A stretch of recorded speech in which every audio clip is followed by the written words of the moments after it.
Bing, Bing, do you like fried chicken?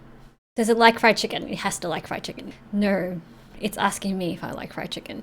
But it's pretty useful for personal branding and content creation. And if you're struggling to create content online, then this video is for you, especially when you're growing your personal brand online. It's going to save you so much time and energy. My name's String, 4 times LinkedIn top voice, a content creator, marketer. I'm just excited. I'm just a curious geek from the future that loves technology, and being AI is fun. It's like using ChatGPT. You can use it for brainstorming, research, content creation. I'm going to show you the process and behind the scenes of how to use Bing AI for personal branding.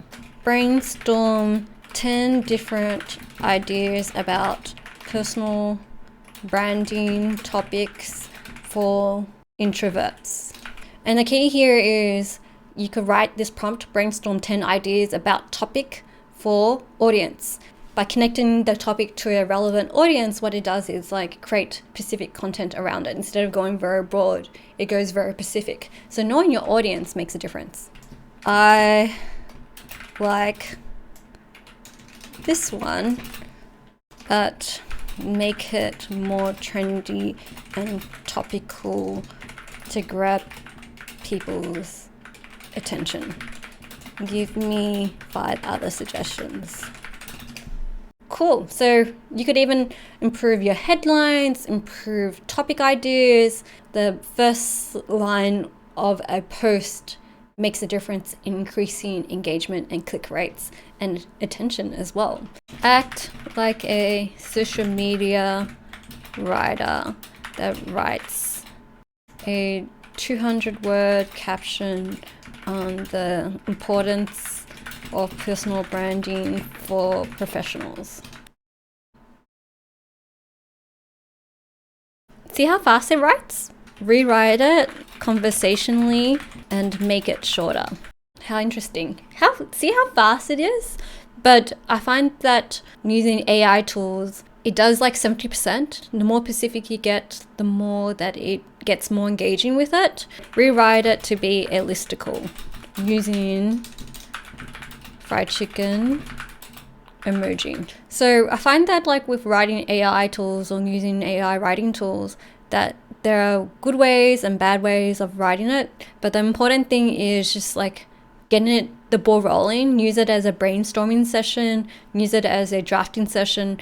The more specific you are, the better the tool it is. As you could tell, I talk a lot about personal branding. Sometimes I feel like my brain is an AI, but that doesn't mean that you can't leverage it or grow your brand and your voice online. So use these tools, have fun with it. Don't be scared of it. Just use it as a way to massage your brain and put yourself out there. The more content you have online, the more presence you have, the more people could find you. My name is String, and if you're interested in growing your personal brand, your voice, and make sure your expertise is online, follow me and subscribe.